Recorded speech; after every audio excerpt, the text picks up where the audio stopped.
Jeje, qué lindo, qué lindo. Qué emocionante. Ay, qué emocionante.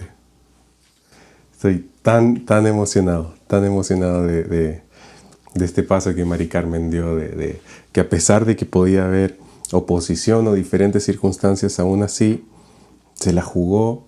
No saben todo lo que le pasó ese día a ella para que no se bautice, pero aún así ella dijo, no, yo me tengo que bautizar. Y ahí está, y ahí está. Y estoy seguro que el Señor va a ser fiel con ella. Sí, yo estoy de acuerdo con Dani, está diciendo, siempre los bautismos son tan emotivos. Sí, totalmente, totalmente. Oye, hoy, qué lindo poder saludarlos. Estamos siguiendo un estudio acerca del libro de Marcos y, y ya nos estamos empezando a acercar al final de Marcos.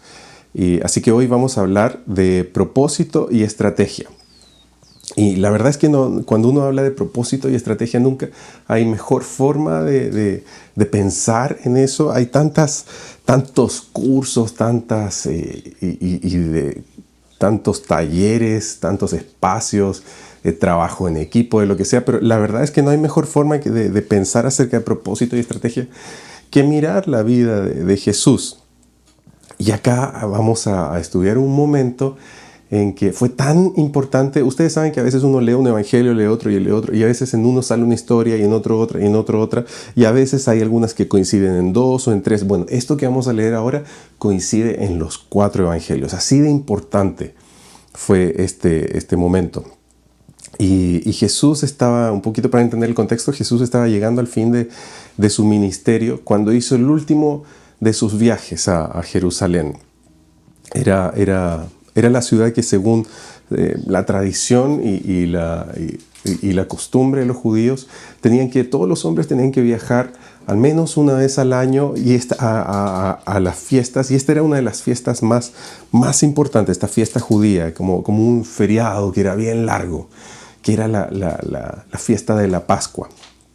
Y era tan importante que Israel llevaba más de 1200 años celebrando esta fecha en que el Señor los había liberado de Egipto. Y cada vez que llegaba esta fiesta era un clima de celebración, era algo que los mantenía animados, pero también de que el Señor podía volver a liberar a Israel. Pero también era un clima como de nostalgia, porque era un tiempo en que estaban viviendo como esclavitud hacia los romanos. Y sobre la venida del Mesías también el mundo religioso tenía toda una serie de especulaciones de cómo debería darse esa venida, cómo se presentaría, qué haría.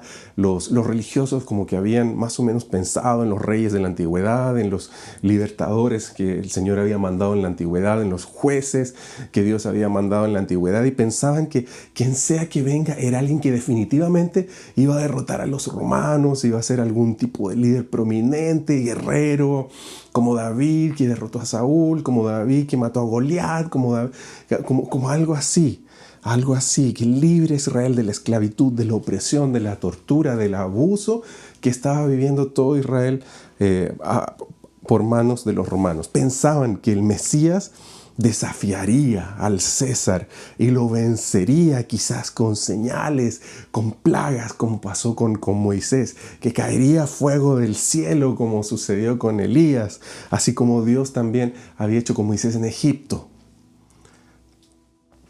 ¿Me entienden? ¿Me entienden? En medio de todo eso hay que sumergirse aún más y respirar el aire, el ambiente que ellos respiraban en ese tiempo. Y necesitamos entender que todo el ministerio de Jesús se dio mientras Roma estaba a cargo de Israel. Israel era una nación subyugada, conquistada. Así que Israel se había transformado en una especie de nación vasalla, una nación conquistada por Roma. Y eso significaba que Roma les permitía tener su rey, les permitía gobernar, les permitía ejercer su religión, sus costumbres, pero de forma limitada. y tributando y sometiéndose a Roma. Y en ese tiempo, cuando una nación es una nación vasalla, quizás el imperio principal pone un nuevo rey o les permite tener a su rey. Entonces, independiente del rey que tuviese de turno Israel, al fin y al cabo iba a ser solo un peón de Roma. Un peón de Roma que, como todo político corrupto, se había acostumbrado a ignorar al pueblo y sacar el mejor provecho mientras estuviese en el puesto. ¿Te suena conocido? Todas las profecías acerca del Cristo cuando llegue hablaban de la restauración del gobierno de Dios sobre Israel. Y si lo pensamos desde un punto de vista romano, ellos jamás permitirían que algo así llegue a suceder, porque el ejército romano era brutal y sádico. Cualquier persona que quisiese posicionarse por encima o acercarse al César, esa persona iba a ser perseguida, iba a ser humillada, iba a ser torturada y asesinada públicamente. Y obviamente este rey vasallo, Herodes, él no se iba a quedar atrás. Incluso ya había intentado asesinar a Jesús una vez cuando supo que por ahí en un pueblo llamado Belén había nacido el Mesías. ¿Sabes qué significa eso? Un poquito para enseñarte el aire que se respiraba en ese tiempo.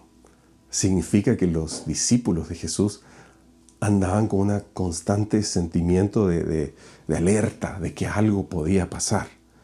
Por eso fue que Pedrito, cuando atrapan a Jesús y lo capturan, su primera reacción estaba armado con una espada, le vuela la oreja al soldado. Y el Señor ya lo sanó. Mira, ahí Mari Carmen está diciendo, qué linda, está diciendo, fue una experiencia increíble el bautismo, mira. Para mí estuve muy emocionada, luego sentí una paz y tranquilidad indescriptible. Gracias, papito, por todo, me siento más cerca de ti. ¡Qué lindo! Y Mari Carmen, el Señor te va a bendecir y el Señor te va a seguir acompañando y va a abrir las puertas que estaban cerradas y te va a mostrar el propósito que hay sobre tu vida. Así que te bendecimos, Mari Carmen. ¡Qué lindo, qué lindo! Y, volviendo al aire que se respiraba Jesús. Al inicio del ministerio de Jesús, cuando sanaba a alguien, si te fijabas, Él normalmente le pedía a la gente que no diga nada, que no hagan escándalo porque Jesús sanó a alguien. Era como, no le digas a nadie, como te sané, el reino de Dios está viniendo a invadir, el Señor te sana, pero no le digas a nadie. ¿Me entiendes? Tiene sentido. Para Él era sumamente peligroso llamar la atención, no solo por ser alguien público, sino que porque Jesús era efectivamente el Mesías, Él iba a ser el libertador. ¿Me entiendes? Tengo un amigo que es misionero en Afganistán, donde la situación está difícil. Y cuando todo este tema reciente explotó, él alcanzó a salir con su familia. Me mandó una foto metido dentro de estos aviones como con 400 personas, estos aviones militares. Alcanzó a meterse en uno de estos, pues no fue la gente que se quedó atrapada en las ruedas ni nada de eso, pero él, gracias a Dios, alcanzó a salir. A gente así, a gente que realmente está metida, dispuesta a dar la vida por el Evangelio. Son gente que no les conviene ser tiktokeros, no les conviene que su vida sea pública, no les conviene ser youtubers, no les conviene tomarse la foto dándole un pan al hambriento, no les conviene hacer ese tipo de cosas. Él no aceptaría ser orador en una conferencia. Y si es que aceptara hacerlo, sería un grupo muy reducido, que fue donde lo conocí. Pediría que nadie grabe qué fue lo que hizo, ni tomen fotos. Y cuando alguien sacó un celular, él paró todo y dijo, por favor, no sigan grabando. No sigan grabando. No, me voy a retirar si alguien levanta su celular o veo que alguien está inclusive grabando un audio. ¿Por qué? Porque es un peligro para él. Cualquier divulgación de su identidad puede significar que lo desaparezcan.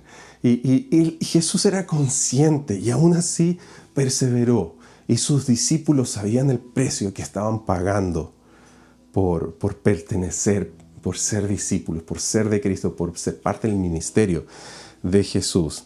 Y la verdad es que hoy en día sobran personas que quieren escenario antes que servir al Señor, que prefieren micrófono antes que lavarle los pies a los demás. Hay gente que prefiere ser visto. Aún así, si nadie jamás vea tu... No están dispuestos a que la gente no vea su servicio. Al menos un tipo de gracias, una palmadita en la espalda, pero... y es normal, somos gente, la gente necesita un tipo de retribución también, sentirse como que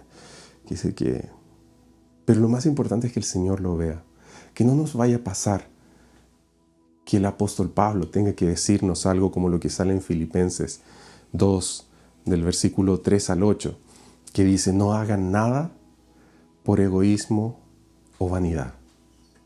No hagan nada por egoísmo o vanidad. Ahí por ahí seguro les van a salir los versículos en algún momento. Y a veces cuando vemos la vida de Jesús, ahí está, dice, no hagan nada por egoísmo o vanidad. Y cuando vemos la vida de Jesús, podemos confundir esta actitud de que a veces él decía como no le digan a nadie. Lo podemos quizás confundir como no, sí, él era muy humilde. Y lo podemos confundir quizás como con algo que no era, hasta que entendamos el contexto, con esta actitud que Jesús tenía al principio de no aceptar ser aclamado por las multitudes. Pero Jesús, Él era el Salvador. Él merecía ser aclamado por todos. Él sí merecía ser visto. Él sí. Y la Biblia dice que cuando Él vuelva de nuevo, todo ojo le verá. Todos lo verán. Con internet o sin internet, Él se encargará la forma. No sabemos qué habrá en el futuro o cuando el Señor vuelva, pero Él se va a encargar que cuando Él vuelva no va a haber una sola alma viva que no lo va a ver. Porque la Biblia dice que cuando Él vuelva, todo ojo lo verá. Todo ojo, no está diciendo solo humanos, todo ser vivo se enterará que Cristo ha vuelto. Así será. Así será. Pero en los primeros años del ministerio de Jesús, cuando estaba acá en la tierra, no hacía tanto alarde de su identidad. ¿Sabes por qué? ¿Sabes por qué? Porque Él entendía su propósito. Y Él entendía también no solo su propósito, sino entendía también su tiempo. Sus primeros años de ministerio estaban enfocados en formar, en modelar a sus discípulos, de lo que ellos deberían recibir, enraizar en sus corazones y continuar después que Jesús se vaya. Y la verdad es que cuando uno empieza en el ministerio y empieza a querer servir, y a veces, como yo me acuerdo del tiempo que uno empezaba a liderar por primera vez, cuando yo lideraba jóvenes, cuando me ponían en la banda por primera vez, se siente como cuando uno maneja de noche en la carretera y la verdad es que hay gente que a veces en contra es bien fastidiosa porque son bien desconsiderados y te levantan las luces y puede que seas una carretera larga, oscura, totalmente de noche, sin otra luz más que el tipo que viene en contra y te deja las luces altas. Te deja las luces altas y les da exactamente igual y te encandilan y te pueden provocar un accidente, la gente que hace ese tipo de cosas. Pero si tú eres un buen conductor, sabes que la única forma de que eso no te afecte es jamás mires a la luz. Jamás te pierdas o te quedes pegado ni por un segundo en esa luz, sino que lo que tú tienes que hacer, no importa cuántos flashes, cuántos destellos pasen por aquí, por allá, tu vista tiene que mantenerse en tu ruta, pegada, así, clavada en tu ruta, no desviarse al que viene en contra ni al que viene para allá, así. Tu carril, tu fila, así el camino que tu carro está a punto de pasar, ahí tiene que mantenerse tu vista. Y no importa qué tan fastidioso o desconsiderado sea la gente que maneje alrededor tuyo, si vas de noche y eso te pasa, entonces no te vas a encandilar. Jesús tenía un sentido de propósito que lo mantenía enfocado, sin encandilarse con un par de flashes de cámara. Él estaba consciente de eso. Y en medio de todo ese contexto tan incierto, de repente, de que vemos a Jesús quizás con una actitud que podía parecer como una humildad como no le digan a nadie, no le digan a nadie. Y ahí la gente lo confunde con falsa humildad, como no le digan a nadie. No, la vanagloria no. No, de repente en esta circunstancia, en este contexto de que Jesús había mantenido por casi 3 años una actitud así, de repente sucede algo que empieza a apretar el acelerador a fondo y de un momento a otro comienza a suceder lo siguiente que vamos a ver en Marcos capítulo 11 y vamos a ver de los versículos 1 al 7. Dice: cuando se acercaban a Jerusalén y llegaron a Betfagé y a Betania, junto al monte de los olivos, Jesús envió a 2 de sus discípulos con este encargo: vayan a la aldea que tienen enfrente. Tan pronto como entren en ella, encontrarán atado un burrito en el que nunca se ha montado nadie. En este momento, varios empezaron a cantar el burrito sabanero. y aquí, en este momento, ya nos está dando ciertas pistas. Y a la gente estudiosa y a la gente que entiende un poquito más de la ley de Moisés, en ese momento estaban como, se les prendieron las alarmas. Porque Números y Deuteronomio especifica en la ley de Moisés que todo animal que se vaya a usar para un fin sagrado tenía que ser un animal que nunca haya llevado a nadie, que nunca haya sido usado para ningún tipo de trabajo. Y este era un burrito joven. Entonces cuando le dice van a encontrar un burrito que nunca nadie ha montado, que nunca se ha usado para ningún tipo de trabajo. Al decir que nunca se estaba diciendo eso. Entonces en ese momento era como algo sagrado va a pasar. Y encima lo que es el versículo siguiente que continúa la historia diciendo desátenlo y tráiganlo acá.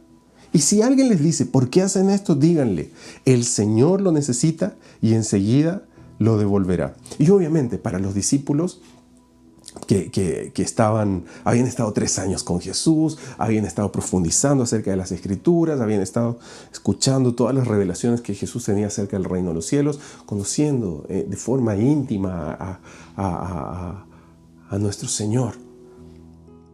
De repente comienza a suceder esto. Ellos dicen algo tremendo, algo sagrado, algo único está a punto de pasar y tiene que haberse elevado como en el nivel de expectativa en ellos. Y obviamente obedecieron y fueron. Mira, vamos a ver lo que pasa cuando ellos fueron. Dice: fueron, encontraron un burrito fuera de la calle, atado a un portón, y lo desataron. Entonces algunos de los que estaban allí les preguntaron: ¿qué hacen desatando el burrito? Ellos contestaron como Jesús les había dicho y les dejaron desatarlo. Le llevaron pues el burrito a Jesús. Luego pusieron encima sus mantos y él se montó. Ya estaba pasando, ya estaba comenzando, tal cual Jesús, la dirección exacta, la estrategia de Jesús. Aunque no entendían del todo, pero caminaron por fe y empezaron a avanzar. Vamos a ver la reacción de la gente ante eso, en la medida que estaba Jesús arriba de este burrito y comienzan a entrar a Jerusalén en el versículo del 8 en adelante. Marcos 11, del 8 en adelante. Dice: muchos tendieron sus mantos sobre el camino. Y cuando sucede esto, otra vez, la gente y el aire que se respiraba de la historia de Israel, de las cosas que habían, de las circunstancias y guerras, idas y venidas, de conquistas y pérdidas del territorio. Esta era una forma de Israel de reconocer que aquí estaba entrando un rey ungido por Dios. Quizás los romanos no estaban, o los soldados que estaban en la puerta de Jerusalén, quizás no conocían la historia, quizás los habían mandado a otra ciudad a conquistar, los habían tenido, entonces quizás no habían profundizado del todo al respecto. Pero para los judíos esta era una forma de Israel de reconocer que aquí venía un rey ungido por Dios. Que fue lo mismo que pasó con Jehú cuando fue coronado, y también 150 años antes de ese momento con Jesús. Simón Macabeo se le recibió exactamente de la misma forma después de derrotar enemigos de Israel. A todos los libertadores de Israel se les recibía de esta forma.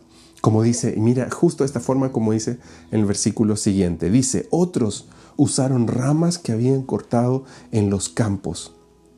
Tanto los que iban delante como los que iban detrás gritaban: Hosana, bendito el que viene en nombre del Señor. Y ese era como una expresión típica de Israel, de que venía incluso del del tiempo de los salmos. Incluso hay un salmo que dice esto textual. El Salmo 118, el 25 al 27. Dice: Señor, danos la salvación, concédenos la victoria.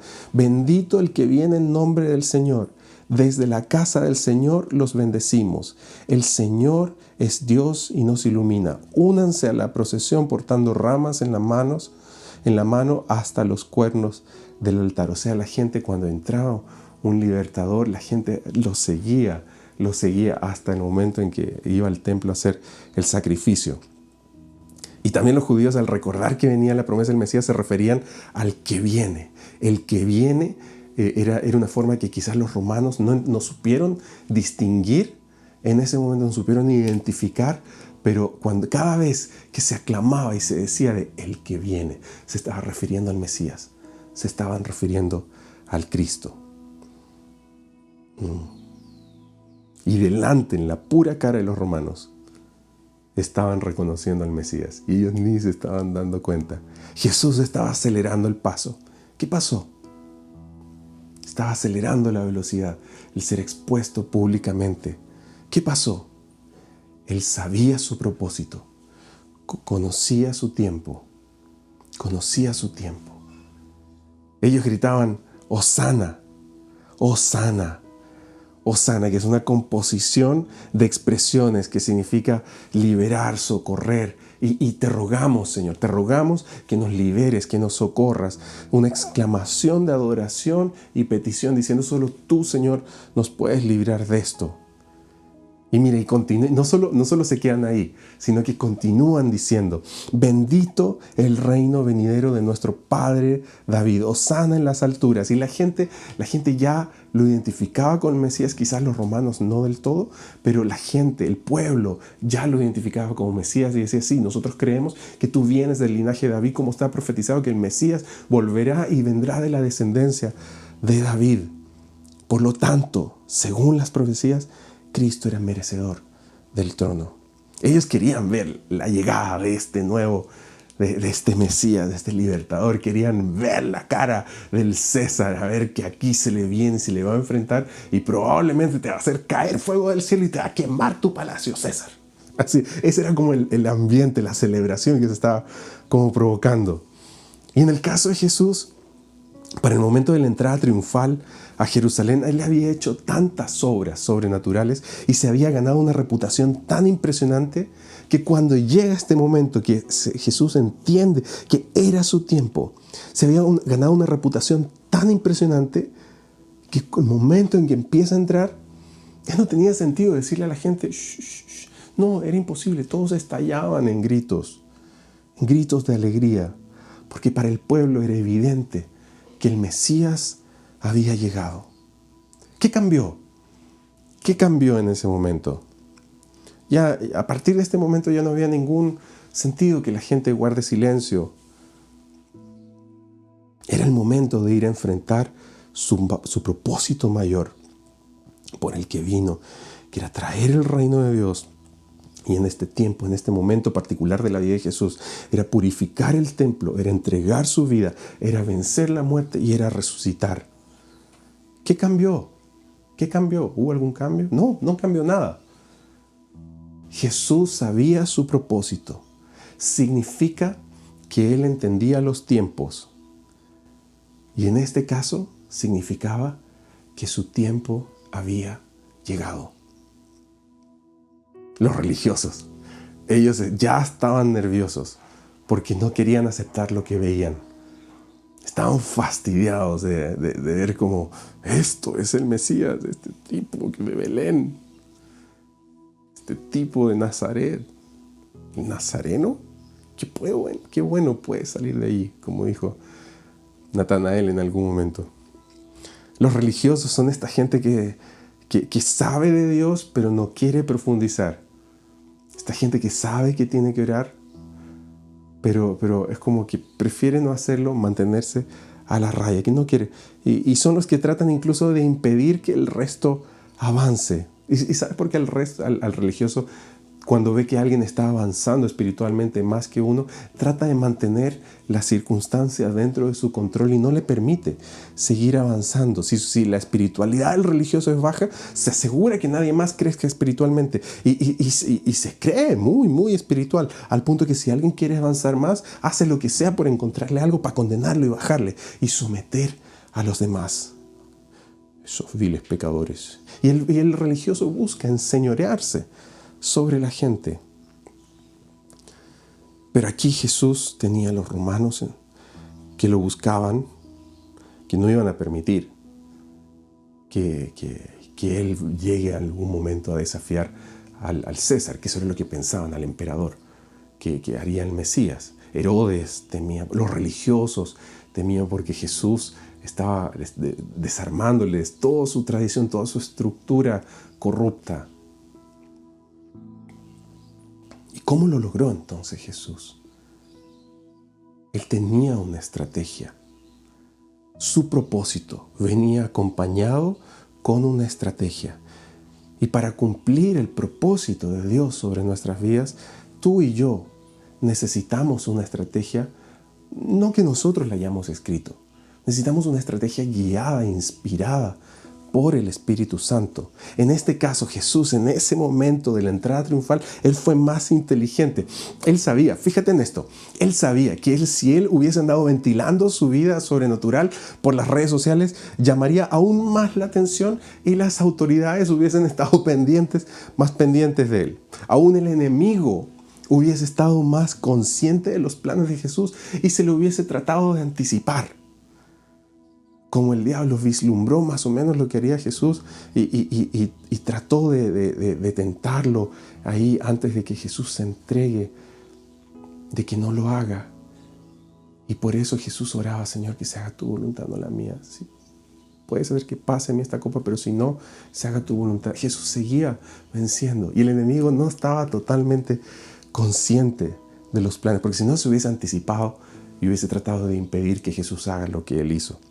Hace un par de años, un predicador muy reconocido anduvo ventilando, seguro lo vas a reconocer, pero anduvo ventilando por cielo, mar y tierra que él visitaría Cuba para hacer una tremenda campaña evangelística.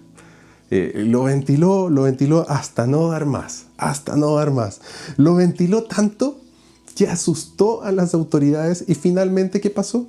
No lo dejaron entrar, no le dieron la visa, no permitieron, cancelaron todo. Y se quedó con las ganas él de ir y se quedó con las ganas toda Cuba de recibirlo. Probablemente eso le hubiese pasado a Jesús si hubiese ido ventilando sus planes ahí por todos lados. Pero Jesús, Él era un tremendo, no solo era el Mesías, no solo era el libertador, Él era un tremendo estratega militar. Él sabía que su enemigo no eran en sí los romanos, no eran en sí los religiosos, no es tu familia, no son tus amigos que te hacen bullying por ver la transmisión ahora. No es el que tú estás viendo la transmisión y te mira, ya estás viendo la cosita de la iglesia. No. Esa persona no es. Es el diablo, es el que lo influencia. Él es el verdadero enemigo. ¿Te imaginas a Jesús si le hubiese andado diciendo que cuando Él andaba predicando y sanando gente de pueblo en pueblo? ¿Te imaginas si Él hubiese abiertamente, públicamente contado: no, si yo ahora voy a ir a Jerusalén a morir porque de esta forma pagaré el pecado por cada uno? Y el diablo no sabe, pero yo lo voy a vencer y voy a resucitar al tercer día y así voy a lograr que todo el mundo sea libre del pecado y todos podrán venir con libertad al Padre y ya no vivirán bajo el yugo. ¿Te imaginas si Jesús hubiese andado predicando eso abiertamente antes de hacerlo? El diablo no hubiese tentado a Judas a que lo entregue. Hubiese tratado de impedir, porque el diablo estaba a punto de perder. Y Jesús era un tremendo estratega militar. El enemigo se hubiese visto expuesto y no lo hubiese hecho así. ¿Con quién compartía Jesús su estrategia? La compartía en privado, con los suyos, con sus soldados del reino, con sus discípulos. En Juan 15:15, Jesús le dijo a sus discípulos: ya no los llamo esclavos, porque el amo no confía sus asuntos a los esclavos. Ustedes ahora son mis amigos, porque les he contado todo lo que el Padre me dijo. Él nos confía su estrategia a sus hijos, a sus hijas. Él tiene un plan sobre ti. Y esto me hace pensar en una tremenda realidad y dura realidad. Quienes no son de Cristo, hasta el momento en que lleguen a ser de Cristo, pero quienes no lo son, son del enemigo. Y eso es muy duro, muy duro. Mira lo que dice 1 Juan, capítulo 3, versículo 10. Mira lo que dice Juan. Por lo tanto, podemos identificar quiénes son hijos de Dios y quiénes son hijos del diablo. Todo el que no se conduce con rectitud y no ama a los creyentes no pertenece a Dios. Qué duro. Qué duro. Qué duro. Hasta que los ojos de esas personas, hasta que sean abiertos y hasta el día que se encuentren con el Señor. Lamentablemente son personas que son mucho más influenciables por la maldad de este mundo, por la maldad del diablo. Es más, una realidad aún más dura que quiero decirte que tomes conciencia, que no reciba a Cristo en la siguiente vida, no estará con Cristo. Pero Jesús, Él vino a deshacer las obras del diablo. ¿Y sabes qué significa eso en cuanto a este propósito, en cuanto a identidad, en cuanto a estrategia? Voy a hablar de estrategia ahora. ¿Sabes qué? Significa que Jesús no le comparte su estrategia al diablo. Y para ser sincero, a veces pecamos de inocente y le decimos al enemigo en su cara nuestro plan de acción. Cuando tenemos parientes que no se quieren acercar a la iglesia y les decimos, voy a estar orando por ti para que llegues a la iglesia. Voy a estar orando por ti para que el Señor te libere de las drogas. Voy a estar orando por ti para que el Señor te haga dejar de ser infiel. Voy a estar orando por ti para que dejes la pornografía. ¿Me entiendes? Y le decimos en la cara a la persona que está siendo influenciada por el enemigo en ese momento, por lo tanto el enemigo está ahí, le decimos en su cara y le contamos nuestro plan de acción. ¿Que vas a estar orando por esa persona? No, eso no se le dice, se hace. Y mucha gente que te dice, voy a estar orando por ti, al final nunca al cabo del todo oran por ellos. Mejor no digas nada y ora por ellos. No digas nada, intercede por ellos en tu vida privada con el Señor. Están también los que ventilan la estrategia del Señor y le dicen a su pareja, el Señor me habló. Él me dijo que te arrepentirás y volverás a la casa. Gente que ventila lo que el Señor les habló. O están los que acusan. Le voy a decir al pastor que no te quieres conectar al streaming de la viña. Sé más inteligente, sé estratégico. Tengan un desayuno listo 10 minutos antes, todo servido en la mesa con la tele prendida y coincidió que está el streaming de la viña y la familia tendrá que unirse. Y ahora, si eres del tipo de personas que tu familia no te deja ver el streaming y te hace la vida imposible para congregarte, invéntate una excusa para salir, llévate tus audífonos el domingo en la mañana, conéctate en un parque, conéctate en una cafetería, ándate a un Starbucks con tus audífonos. Pero no, hay algunos que les gusta ventilar, soltar los planes del Señor. Hijo, ¿dónde vas? Mamá. Hija, ¿dónde vas? Mamá, voy a ir a encontrarme con Keila. ¿Ah, sí? ¿Y qué hacen? No, ella me aconseja y ora por mí. Ah, no. Anda, limpia la sala y tengo una lista de compras para que vayas a hacer. ¿Te suena conocido? ¿Te suena conocido esto? Para ver el streaming, búscate un café, llega temprano para encontrar sitio, prepara el corazón. Deja de contarle a otros que estás buscando al Señor, especialmente si no son gente de Dios, si no son gente cercana al reino de Dios. No les cuentes, solo hazlo.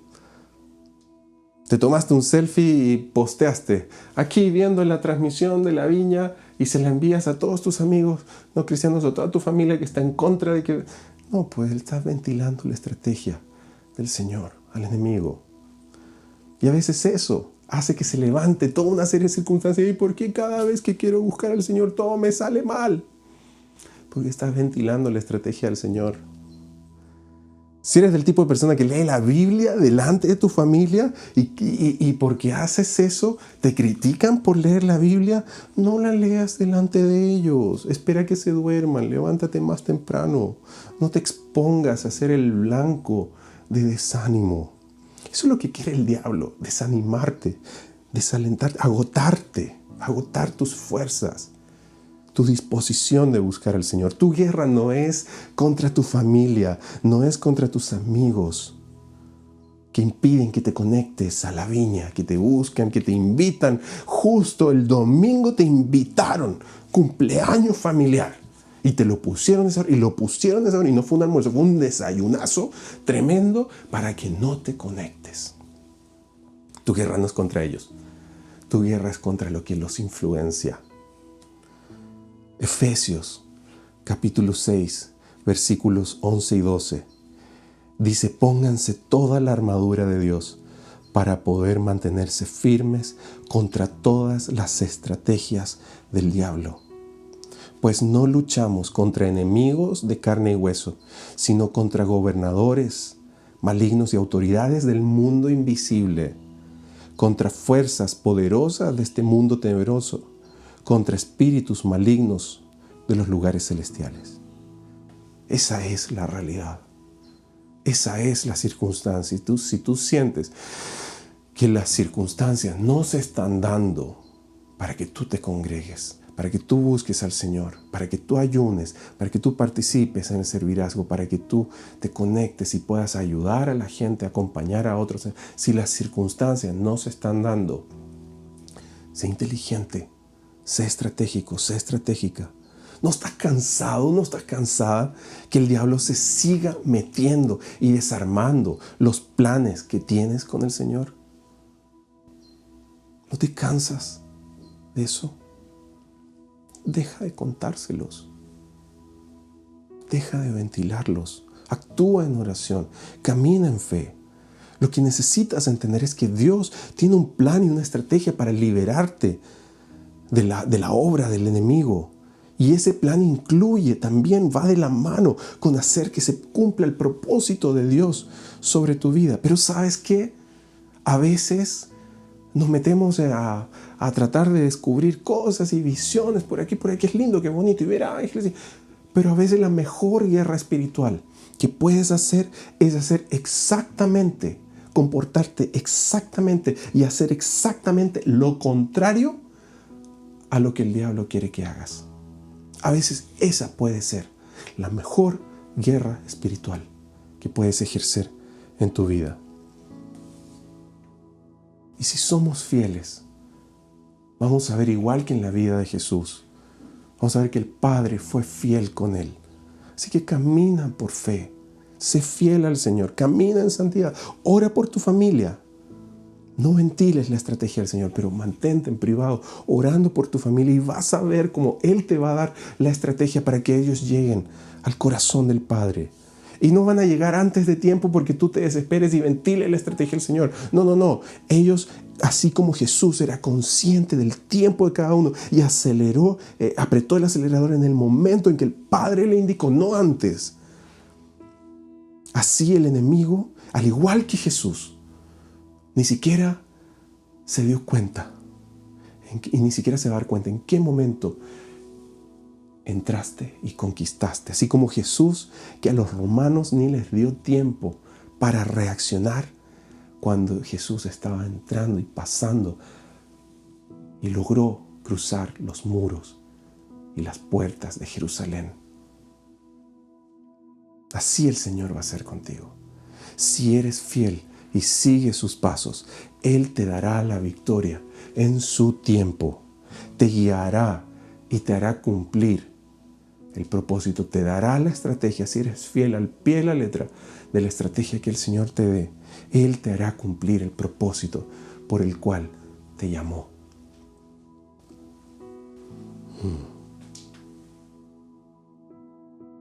Como dice mi esposita, lo más importante, hacer la voluntad de Dios. ¿Qué tal si oramos? ¿Qué tal si oramos? Quizás en este momento tú eres el tipo de persona que escuchaste esta prédica y dices, obvio. Pero quizás para otros no. Quizás para otros cuando estabas escuchando esto, dijiste, "Oh, por eso no avanzaba. Por eso no avanzaba. Por eso no avanzaba". Es tiempo de ser estratégicos, queridos amigos. Es tiempo de ser estratégicos. ¿Qué tal si oramos? Tomamos un tiempo para orar por esto y después de esto vamos a abrir una sala de administración. En cualquier momento va a salir por aquí un link. También pueden ver en la descripción de la transmisión el link del tiempo de administración. Dice al finalizar, recibe oración en la sala de administración y hay un link de Zoom. ¿Eso por qué lo tenemos por Zoom? Y quizás podríamos invitarte, así como estuvo Keila con Pierre hoy, y que salgan en vivo y todo eso, pero la verdad es que en la viña valoramos a la persona. Valoramos lo íntimo que Dios está haciendo en cada persona y por eso preferimos tener el orar uno a uno. Y cuando te conectas a la sala de Zoom, a veces hay pocas personas y a veces hay muchas personas y a cada uno los mandamos a una sala privada. Pero antes de este tiempo de administración vamos a tener Santa Cena, que también va a ser por Zoom. Así que si se pueden ir preparando para este tiempo, si tenían pancitos, si tenían el vino, pueden irse preparando para este momento. Pero antes de todo esto, ya está el link. Estoy viendo que ahí comentaron. Iglesia Viña La Molina, únete a participar de la Santa Cena y nuestras salas de administración en el siguiente link. Ya está la sala abierta. Se pueden ir conectando si quieren, pero antes quiero orar por toda la gente que siente como que se encuentra con un techo, como que no puede avanzar y que recién se acaba de dar cuenta o quizás no sabe de qué forma está ventilando la estrategia que Dios le estaba revelando y que estaba sobre su vida y que se la estaba ventilando y dándosela a conocer al diablo, y el diablo se estaba anticipando y estaba bloqueándote el paso por donde Dios te quería llevar. Así que, ¿qué tal? Oremos por esto, oremos por libertad, oremos porque el Señor venga y el Señor entre en tu vida como hizo la entrada triunfal, que entre en tu vida y te rescate de la esclavitud por la que estás pasando. Sí, normalmente en la iglesia le pediría a la gente que se ponga de pie para este momento. Si estaban obviamente, porque si estás en tu cama y cierras los ojos te vas a quedar dormido. Si estás en tu casa y está al alcance de tu mano y hay un ambiente respetuoso de administración, quiero animarlos que se pongan de pie o se pongan en una posición de decir: Señor, ahora te voy a buscar. Te voy a buscar.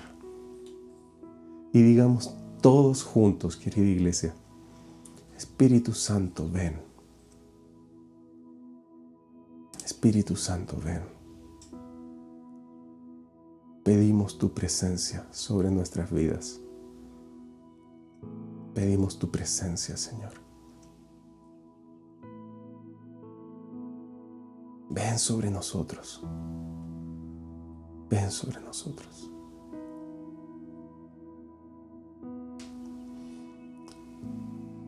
Padre, quiero pedirte que traigas libertad sobre todos los que están siendo oprimidos por el enemigo.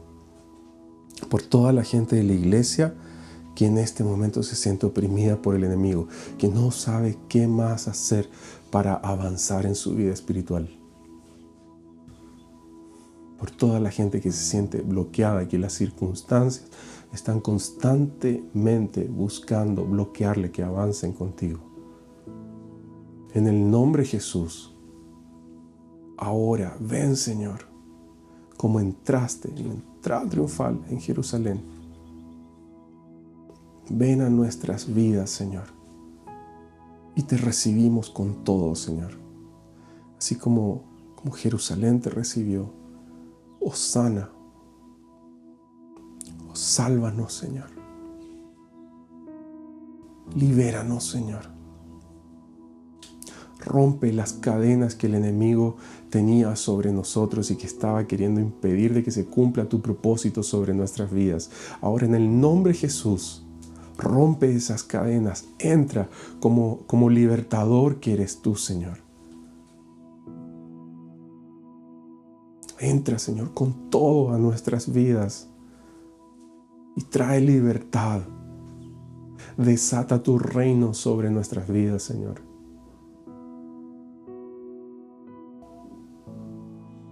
Ven con poder, Espíritu Santo. Tú, Espíritu Santo, quien examinas las profundidades del corazón del Padre. Tú que eres el que ha sido enviado para estar con nosotros y vivir en nosotros este tiempo y recordarnos todo lo que Jesús dijo. Y tú que nos revelas al Hijo cada vez que recibimos misericordia, cada vez que somos perdonados por nuestros pecados, cada vez que el diablo trata de engañarnos en nuestras mentes y distorsionar la identidad y trata de hacernos creer que no somos tus hijos. Tú, Espíritu Santo, nos revelas al Padre y nos recuerdas que somos hijos, hijas amadas.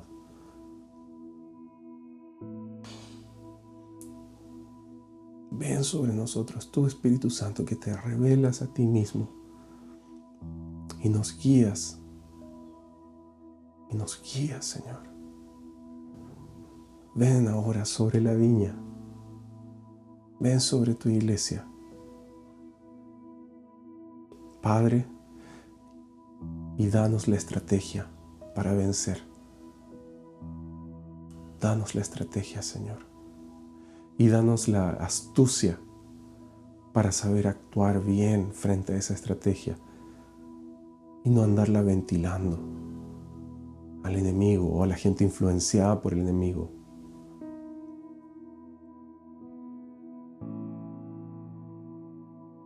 Gracias, Señor. Gracias, Señor.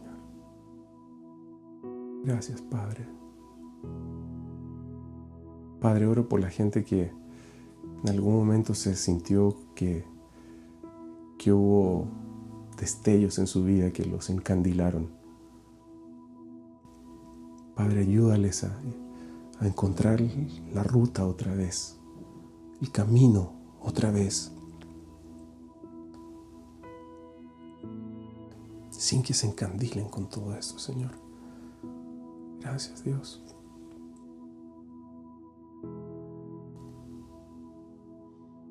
Gracias, Señor. Gracias, Padre. En el nombre de Jesús oramos.